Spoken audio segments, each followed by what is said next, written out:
Sarah Game, the Honourable Sarah Game, MLC, is here in FiveAA. Sarah, welcome. Lovely to have you in. Thank you so much for having me. You've had we'll get to why we're actually doing a gig together, if you like, for an amazing cause. You've been a member of the Legislative Council now for 18 months. That's right. How is it? Enjoying it? I think it's a huge privilege, if I'm honest. It really is. So I think I take it very seriously. I feel very privileged to have this job.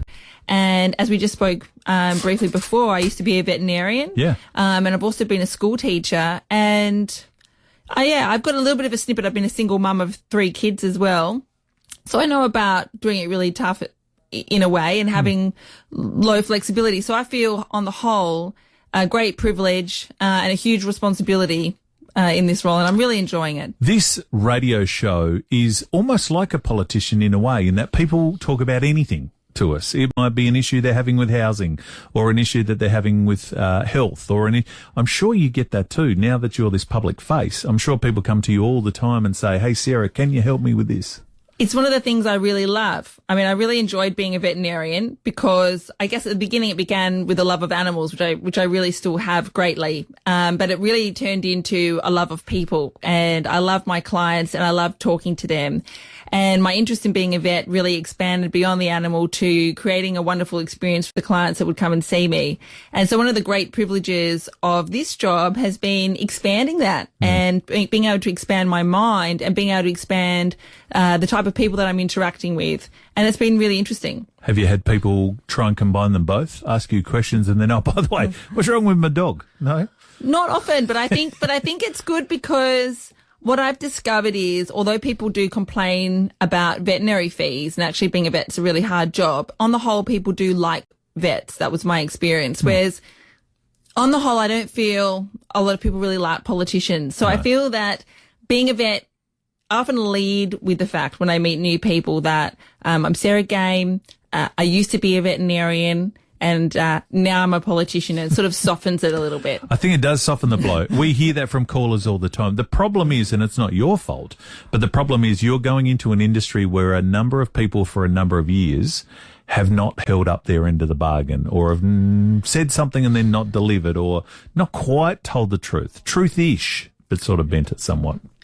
And I also think it's your expectations. I think it's good when you've come from a small business environment where there's an expectation that you're achieving something every day or every morning.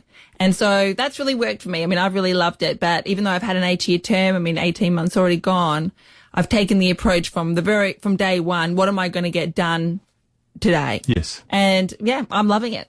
Well, it's great to have you in, and it's great to see what you're doing on a political front. I love what you're doing with the community. So Chris McDermott rings me, Little Heroes Foundation chairman, who are friends with Chris and associations with Chris and work for the charity and for the best part of 2 decades. And he said, "We're doing a gig." And I said, "Yep, what are we doing?" And he said, "We're doing a gig with Sarah Game about men's health and men's depression." And I said, and I was trying to connect the dots. And then since speaking to you at that time, it all makes sense. Explain to the audience, with International Men's Day coming up on Sunday, the 19th of November. Now, we should stress this event is sold out. Hence, it is. Save the date for next year, though. That's exactly what I was going to say. Let's build on this for next year and make it bigger and bigger going. Why did you want to do an event with these amazing speakers, which we'll get to? Well, firstly, can I just say Chris has been so amazing. I mean, I'm not a sports person, so I met Chris at an event for children's mental health, and I didn't even know Chris was a sportsman or AFL player or anything.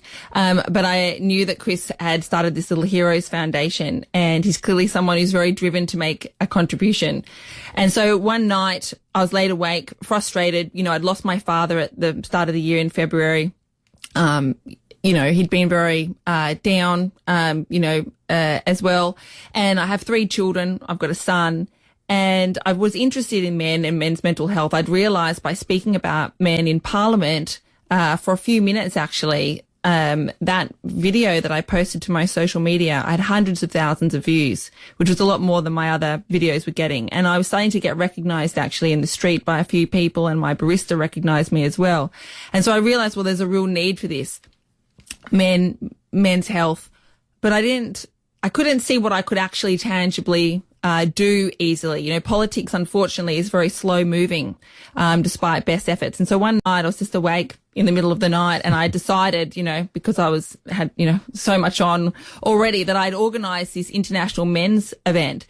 And I'd never organised any event ever. And first person I rang was Chris, and I didn't give him any information, actually. I just said, I want to organise this international men's event. Will you be part of it? He said yes, which was great, because then I could tell everyone, hey, Chris McDermott and I are doing this international men's event, which I think helped everybody else get on board. Yes. And now we're sold out, over a month beforehand. But I want to stress as well that, I didn't come up with the day. International Men's Day is the 19th of November. It's just not celebrated. And this international men's event that we're going to be co-hosting is the only event in South Australia, to my knowledge, to celebrate International Men's Day. So I'm really glad that I'm doing it. I'm really glad that everyone's come on board so easily to help me do it. Well done. And you've got, so ticket sales, and again, as we were discussing at the very start of the event, how many would go? Will we get enough people? All of that sold out within a second. So, next year you can, and plan for that and get more people involved. You've got amazing guest speakers too, from Jim Wally, AO, Zane Kirkwood, Gary Whittett, and also Will Frogley. So 4 different men with 4 different stories, but each with something interesting to tell the audience. Exactly. And they all came on board instantly without any information, which I thank them for greatly. But that's right. We've got Jim Wally, AO, former Royal Australian Air Force fighter pilot, former chief entrepreneur of the state of South Australia, father and stepfather to 5 children, founder of the Nova Systems Group. He's amazing. He's coming on board. We've got Will Frogley, CEO of Master Builders. We've got Zane Kirkwood, obviously AFL player, and also from the Breakthrough Mental Health Foundation. We've got Professor Gary Whittett, men's health expert from the University of Adelaide, and obviously, Chris McDermott. And so it looks to be amazing. And I also want to mention that I'm really grateful, actually, that we've combined with Legacy for our charity. So any money that is raised will go towards Legacy, obviously supporting families from the Australian Defence Force, which is really meaningful. My own father was in the Navy for 20 years. And also Jim Wally told me, one of our key speakers, that Legacy helped him and his family as well. So I wanted to ask about the Legacy connection, because we speak about that a lot with the demographic of our audience. There's a lot of Legacy babies who listen to the show, listen to the radio station. And I don't think a lot of us, unless you're affected by the tragedy of war, just know how important Legacy are for families, to just, when that's taken away from you and such a devastating loss to your family, how much they amazingly sort of sweep in and help. Well, exactly. And so I couldn't have asked for a more meaningful charity, really. And as I say, it was dear to me because my dad was in the Navy, and it's dear to me because, a speaker and friend of mine, Jim Wally, also was supported by Legacy. And I love the fact that they're there for the whole family. People that I've spoken to in the Defence Force or veterans, they speak of that difficulty with family anyway. I think the nature of the job and the work. And so anything we can do to keep families together is a really important role. I mean this as a compliment. It may not sound complimentary, but it's a compliment. Why has it taken a lady to come up with a men's event on Men's Day, and we have one in the state? That doesn't make sense. This is a big issue. We have half the population. People talk about men's health more and more. Mental health is spoken about in a public realm more and more, yet it's taken you to do something about it. That's right. And I think the reason it's me is simply because I was looking for something really meaningful to do. And I came across this as something where others weren't advocating for it. I think it would be great if it was a man, to be honest. But I think we need to be getting away from this idea that, men have it good. That's the sort of, myth that we've got going at the moment. That's why we've got a minister for women, and an office for women.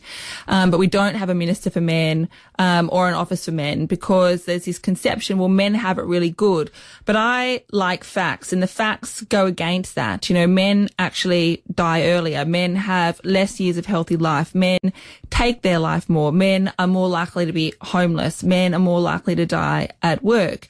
Men, I think, are likely to suffer a lot more after a family breakdown. And so there are real factual reasons why we need to be looking at our men. And of course, it's also personal to me because, I had a father that I love very much, and I've got a son who I want to see grow up feeling happy and proud to be a man. Well done. Well, we're delighted to be a part of it. Anything that Little Heroes tags along with, I'm on for the ride. So we're looking forward to the day itself. Now, we should stress, sadly, it is sold out. Well, not sadly. It's great for those who are going, but for next year and for future years, because like anything, it's a green shoot and it grows and it builds from there. Well done for doing it, first of all. So it'll be a great luncheon at the Norwood Footy Club in a few weeks' time. Before I let you go, what's the one thing most people are sort of speaking to you about in your 18 months, or is there something that stands head and shoulders above everything else? When people get the year of a member of the MLC, what's the one thing that the people of Adelaide are saying to Sarah Game? Well, that's a tricky one. I mean, I've got the whole state, so I guess a lot of that comes from where I've actually spent my time and shown my interest. And one of my main passions, if not my greatest passion, would be children and young people and in improving their education. And so one of the first things I did was, and obviously I had a background in being a veterinarian, but also a teacher for socioeconomically disadvantaged children. And so one of the first things I did when I was elected was go around to a whole lot of state schools that were in socioeconomically disadvantaged areas. So that's something I've had a huge interest in. And I'm speaking at the moment with the government, and I've had really positive reception actually about how can we shine a light and improve our educational aspirations, particularly for those most disadvantaged children. So those ones that are in state care, where our expectations seem to be quite low, actually. We just don't want them. We want them to be safe. Obviously, that's very important. But I want our expectation to be higher than that and to give these children the chance of achieving anything that they want to. I mentioned you on the show the other night. It was you via the Freedom of Information that got that info out about the money that we spend on. I went to a public school. I went to a public school in the country. We had some rough kids. We never had a security guard. We never had a policeman. We never had any of that. Now, we had our moments, like I'm sure all school moments, but I think a lot of us our heads would explode if we knew what was going on in some of these state schools. Well, my understanding is that the amount of money that we're spending on security guards in schools has dramatically increased. Now, of course, we do need our schools to be safe and we need our staff to be safe at school. But my main motivation behind that Freedom of Information request was to understand, well, we can't hide behind just having security guards. We really need to be getting to the root cause of the issue, early intervention, keeping families together, and having proper educational programs about how we treat each other when we're in the school environment. It's a great thing that you're doing. We will see you in a couple of weeks. Thank you for coming in. Lovely to meet you in person. Continued success with everything you're doing. The Honourable Sarah Game, MLC advocate for men's wellbeing. Well done. Thank you so much. Sarah